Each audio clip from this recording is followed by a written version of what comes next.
A gente tem mais poder computacional na ponta dos nossos dedos do que a NASA tinha quando enviou o homem para a Lua em 1965. Ou seja, o acesso à informação ele se tornou muito mais democrático. A gente pode aumentar essa curva de crescimento pessoal se a gente se dispuser a adquirir conhecimento que a gente sabe que é aplicável.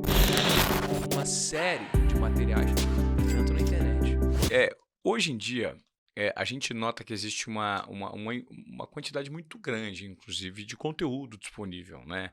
Quando você fala que o seu maior professor foi o YouTube, e eu acho que o YouTube hoje, assim como o Google, ele é, acho que sem precedentes na história da humanidade, uma fonte de conhecimento, se bem que existem questionamentos super interessantes sobre isso, porque, inclusive, o algoritmo te direciona para isso, né? Uhum. Se você quiser pesquisar sempre por meio do Google, você está ignorando um conhecimento absolutamente rico que existem nas bibliotecas que não necessariamente estão presentes no digital. Nada.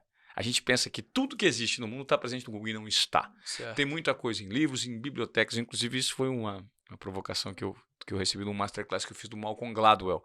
O Malcolm, que é um dos grandes escritores contemporâneos, ele explica que se você quiser, de fato, escrever de forma diferente, ter insights diferentes, dados diferentes, vá pesquisar onde ninguém pesquisa. Uma biblioteca ela é indexada por níveis de afinidade de assuntos. Então, se você tem um livro aqui que fala sobre árvores, sequoias gigantes nos Estados Unidos, o do lado vai falar sobre sequoias gigantes que não são tão gigantes assim, mas que estão do lado, e assim sucessivamente. Então, esse conteúdo não está disponível na internet, Certo. e você não está direcionado a ele bebendo da mesma fonte que 99,9% das pessoas Que bebem. legal, cara. Essa é uma provocação. Certo. Né? Nada, uma biblioteca não está no YouTube. Tudo que não é assim. Sim, tem livro que sim. você não encontra lá. Sim, e tem uma no coisa Google também, e tudo mais. eu acho riquíssima essa informação que você deu. Inclusive, é uma reflexão que eu nunca tinha tido, cara. Até porque o meu discurso até aqui, e naturalmente, a gente vai se engrandecendo ao longo do tempo, a partir daqui ele vai mudar. Porque até aqui eu dizia o seguinte, cara, a gente tem mais poder computacional na ponta dos nossos dedos do que a NASA tinha quando enviou o homem para a Lua em 1965. Ou seja, o acesso à informação ele se tornou muito mais democrático e a gente consegue virar experts em determinado assunto simplesmente pela disponibilidade rica de conteúdo que tem na internet. Mas é lógico, não é todo o conhecimento, né? Não é todo. A Não gente é- pensa que tudo está lá. E quando você quer algo específico, porque, imagina, tudo bem. O algoritmo vai, se eu digito caneca branca, caneca branca vai me dar uma pesquisa e para você vai dar uma outra pesquisa.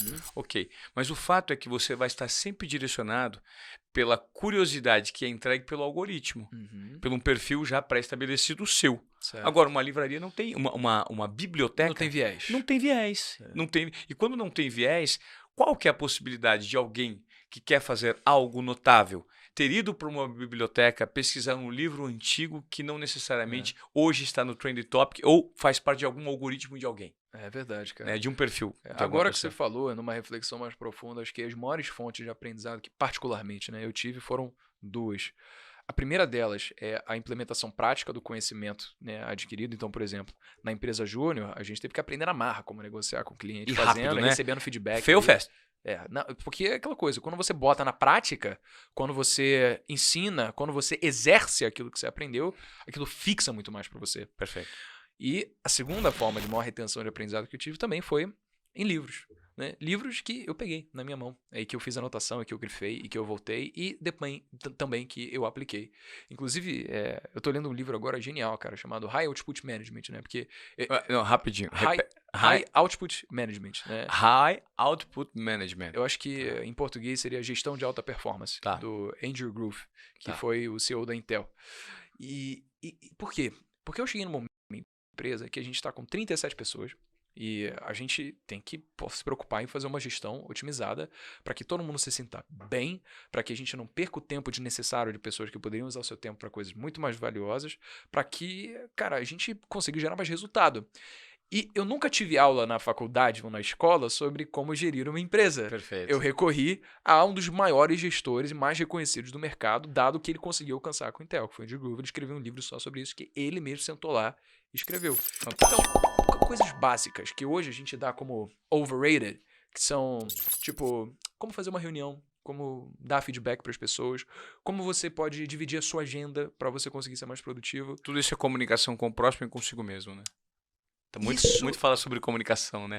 Com certeza, cara, porque é através desses pequenos insights que a gente vê nesses grandes materiais que a gente consegue mudar a forma como a gente pensa, sabe? Então, se você pega, vamos lá, o Ivan de 3 anos atrás pra cá, provavelmente você deve se olhar e ver, caralho, eu era um Neandertal. Sim, no meu caso, perfeito.